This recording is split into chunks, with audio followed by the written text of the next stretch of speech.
Okay, our next speaker is going to talk about not oysters, but bay scallops. Judy Ott from the Charlotte Harbor National Estuary Program is going to talk about volunteer scallop fostering around the Charlotte Harbor National Estuary Program estuaries. All right, here we go. This is one of those crossover projects that could have gone in several different sessions: stewardship, monitoring, and restoration. And that's one of the things that intrigued me about the project. And since I was the keeper of the agenda, I put it in the smallest time slot. So here we go. I think this project is also, well, let me start out by saying I'm one tiny piece of a larger project. And I'm not a scallop expert. Those people are in the audience, and you heard Sarah speak already. And Betty's here. She coordinates the Charlotte County folks. Let me go on to the purpose of this presentation is to just share with you the status we are so far in analyzing the data from a partnership project of fostering scallops using volunteer assistance throughout the Charlotte Harbor National Estuary Program. And the purpose of the scallop fostering, as Judy calls it, the other folks call it caged scallops or farmed scallops. But I tend to think of it as taking care of little juvenile scallops. So the topics we'll go through in the next 20 minutes are the important project partners, the purposes of the scallop fostering program, how the scallop fostering implements our CCMP, some real quick introduction about scallop basics that builds on what Sarah said, the methods that are used for this project, and just a peek at what the results are going to be for the first 5 years worth of data once we publish it in the Florida Scientist Proceedings. And then what the next steps are for the potentially enhancing this program, and some ideas for maybe making it a little smoother so the data analysis would be less painful, and then some take-home messages. One of the most important parts about the project is consistent with the Charlotte Harbor National Estuary Program's philosophy in terms of partnerships make great projects for a number of reasons. The whole is bigger than the sum of the parts because people bring in their own expertise and their own geographic area and their own creativity, I guess. So this project included staff from FWC, Seagrass in both Charlotte and Lee counties, Sarasota County Natural Resources staff, Sanibel-Captiva Conservation Foundation, and you heard Mark speak earlier today. And I helped in 2012 foster one site myself and coordinate new volunteers around Pine Island. And I put the database together based on the long list that Sarah had started. So the purposes of the Partnership Scallop Fostering are pretty much to grow out small juvenile scallops to an adult reproductive stage, protected from predators, in this case using a wire mesh cage. Throughout this process you can gather information on scallop growth rate and survival percentages, so it kind of gives you an idea throughout the estuary system because we have such a variability of conditions from Donna Bay and Roberts Bay down to Estero Bay that this is a broad brush look at where scallops might survive and grow the best.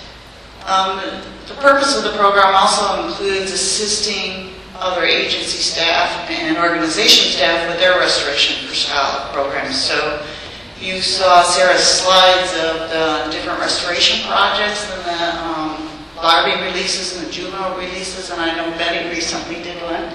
And Charlotte Harbor NEP has worked with Home Marine Lab to do 2 or 3 scallop larvae releases in the last 6 years. And we also helps us gather data on the scallop growth and survival, and it's very effective at enhancing enhancing stewardship of the estuaries as well. So, relating back to our watershed, you're familiar with the Charlotte Harbor watershed. One of the reasons I like this project is because it ties the people in the watershed and their activities with how that affects the health of the estuaries, and the scallops serve as an indicator of the health of those estuaries. It's very recognizable. So for those of you who aren't familiar, our watershed is 4,700 square miles and our estuaries are 285 square miles. So that is a pretty large area with a great diversity of habitat and water quality conditions. Between 2008 and 2014, there were scallop fostering sites in 9 of the 14 Charlotte Harbor NEP estuaries, and starting from the north to the south, I think you probably know those, Donna Bay, Upper and Lower Lemon Bay, Gasparilla Sound, parts of Charlotte Harbor and Cape Hayes, Pine Island Sound, Matlacha Pass, and St. Carlos Bay. So it covers a pretty broad area, and the scallop fostering addresses all 4 of the priority problems that are in the Charlotte Harbor National Estuary Program, CCMP. It's easy to see the direct link to water quality and fish and wildlife habitat loss. It's also related to hydrologic changes as they relate to changes in salinity. Like Sarah said, the scallops have a preferred salinity range. And of course, it works really well for filling stewardship gaps. Of all the priority actions in our CCMP, there's over 6 or 7 or 8 that the scallop fostering helps implement, and those relate to public involvement in water quality issues, restoring a balance of native habitats. It kind of reflects identifying water budgets that help us get back to natural hydrologic conditions, and a bright opportunity for citizens to be involved in research, monitoring, and restoration. So just really broad brush, you're familiar with scallops or bivalves. The ones that we have in our area, the species, are found along the Gulf Coast of Florida. And as you saw in Sarah's slide, those are distinct populations from the Western Gulf and from North Carolina and the Northeast U.S. Scallops are very dependent on seagrasses throughout their whole lifestyle, so that again helps us as an indicator and relates us back to our own Charlotte Harbor NEP seagrass requirements as trend targets. And scallops are a very important recreational fishery, and they also have a kind of sense of community link back to the estuaries as well.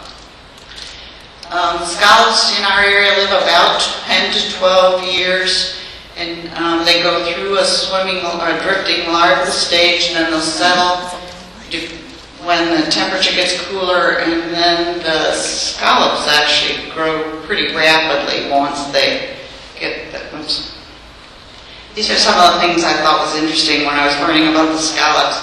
The scallops are hermaphroditic. They release both the eggs and the spawn, and so that's the reason that the successful fertilization is in localized populations. And it's interesting that the spawning time is different in different years depending on when that temperature drop is. So if you're looking for native scallop populations for restoration or monitoring, you have to be aware that that varies by year, and it also varies by estuary. So I understand that Tampa and Steinhatchee might be sort of close to the same ballpark because the temperature changes when they spawn, and Sarasota Bay and Charlotte Harbor are similar, and then I guess Pine Island Sound is out there on its own. And the dispersal, where the larvae settle out, depends a lot on what the current and the winds are doing. So it's hard to track where to expect the populations. Scallops are very sensitive to water quality, and especially the decreased salinity ranges for extended periods of time. So when humans alter the freshwater inflows, that has a direct effect on the survivability of the scallops, and as we lose seagrass beds, we lose our potential to reproduce the scallops too. And one of the things for consideration in our area about scallop restoration is the effect of the red tide and the harmful algal blooms on the population numbers. So it's like a lot of fish and wildlife restoration schemes. If you know you have a weak link and you want to restore your populations, you have to build into your restoration plan accounts for those times when effects that might set you back and your mortality rates a little.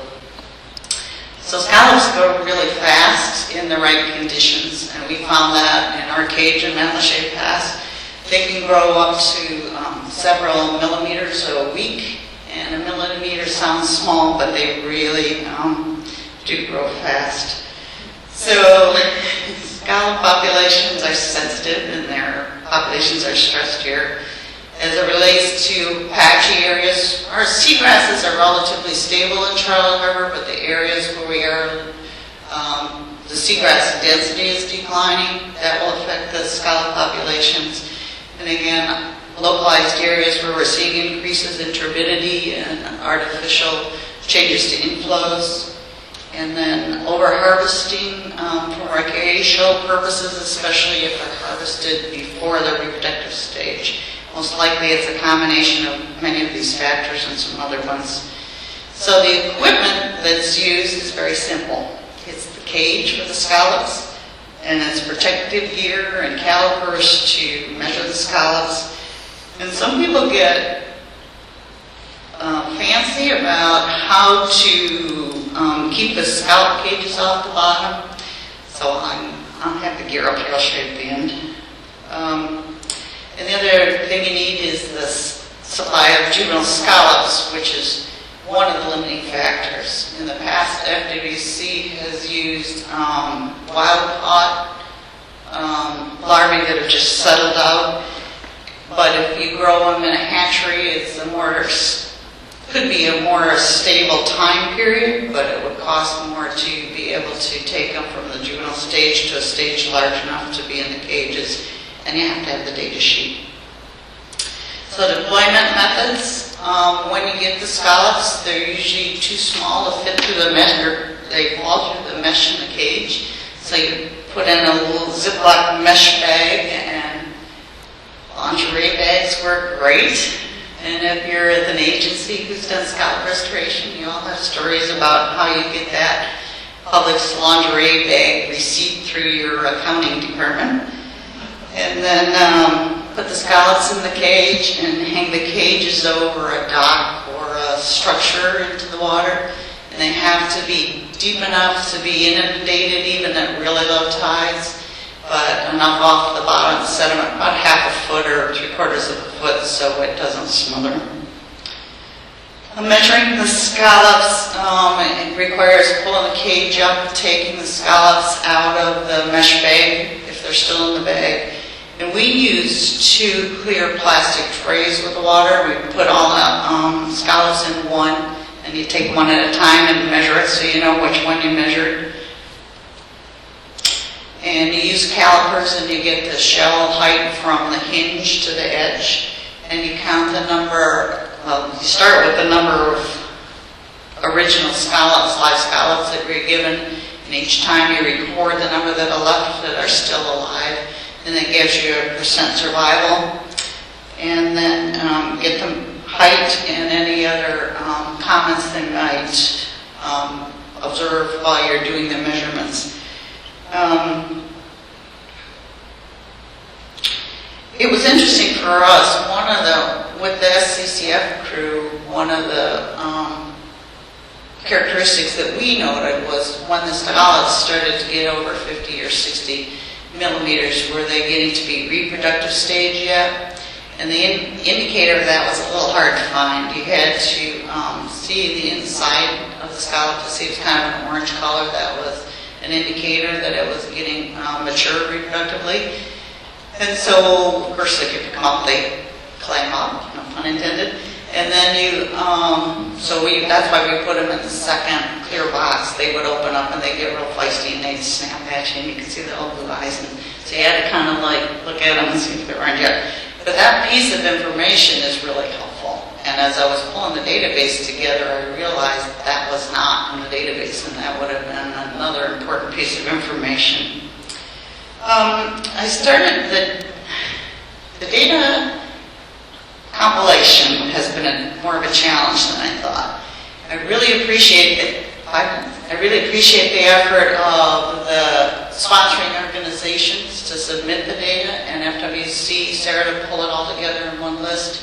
And what I did was I used Google Earth and addresses and information to find lat longs that were for each of the sites, because some years were covered more one year than months, and they they weren't consistently numbered. So we kind of got a complete set of the data of the sites together and put it into Excel with information about the percent survival and the growth rates. And it turns out there were almost 19,000 measurements and records in that database. So that's a pretty hefty, healthy database now.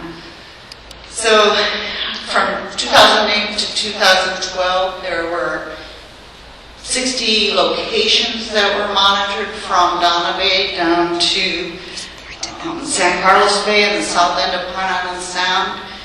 And Roberts Bay had Roberts and St. Caloosahatchee River each had one site sampled over that time period. And Pine Island Sound had the most with 18 sites, and Lemon Bay had 12 sites. And some of these sites were monitored more than 1 year.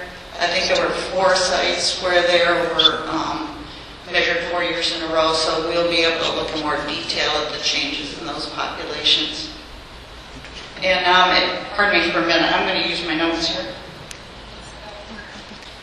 If you look at the 60 sites and you look at the number of sites and the years they were monitored, there was what I call site years. There were 103 different combinations of when sites were measured over the course of those 5 years. And 2009 and 2012 had high numbers of sites. There were 30 and 28 sites sampled. So that's a really good record throughout our system. And over the course of that time, 4 of the sites were measured 4 years, and 28 of the sites were measured 1 year. The total scallops that were protected and hypothetically grew to reproductive age was over 3,000. It's like 3,250, so that's pretty good. The maximum size over those 5 years of the measured scallop was 71 millimeters. And the growth rate ranged from 1 millimeter per month to over 11 millimeters per month. So it varied a lot from one area to the other. So the next tasks that are due for the database is to look in more detail at where those sites are and what the growth rate and percent survival was by each of the estuaries, grouped by estuaries. There's 2 canal sites that never get flushed, so kind of compare the canal and estuary sites. Look at the maximum growth rate and maximum size by year and by estuary and the percent survival. And compare those numbers to what the temperature and the temperature average for those particular years and ranges were in each of the estuaries. And the next step for the program is to complete the analyses, find a source for the juvenile scallops that's consistent, find funding sources for the juvenile scallops, select sites that have been done in the past to be reproduced again, that are near, that have the highest growth rates and survival rates, and are also near the seagrass beds for settling, but also near passes for recruitment. Find volunteers near the good sites, keep the monitoring. These are important things when you look at the data.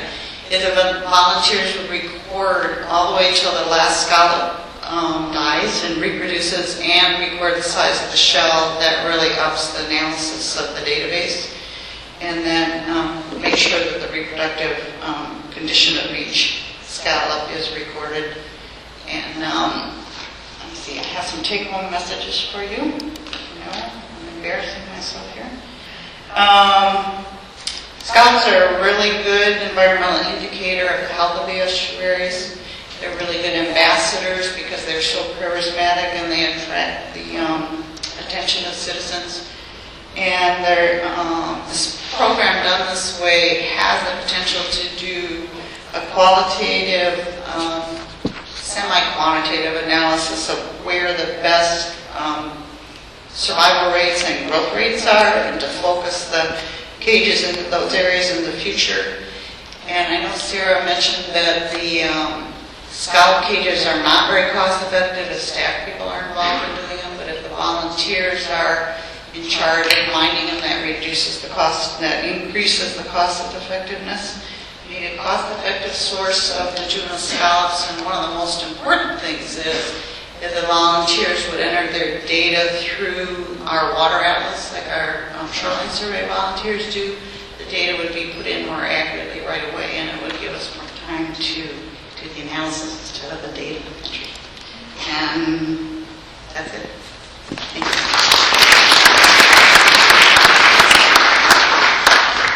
Thank you, Judy. Are there any questions for Judy? Before I catch you, see if don't go too far, I think this question is actually for you. Has anybody approached Seagrass regarding agriculture of scallops?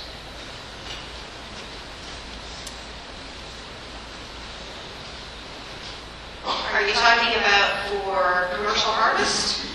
There has been some interest, and I know years ago there was a project that looked at the feasibility of doing aquaculture for big scallops, and it was not, at that time, because it's a very labor intensive, it was not cost effective.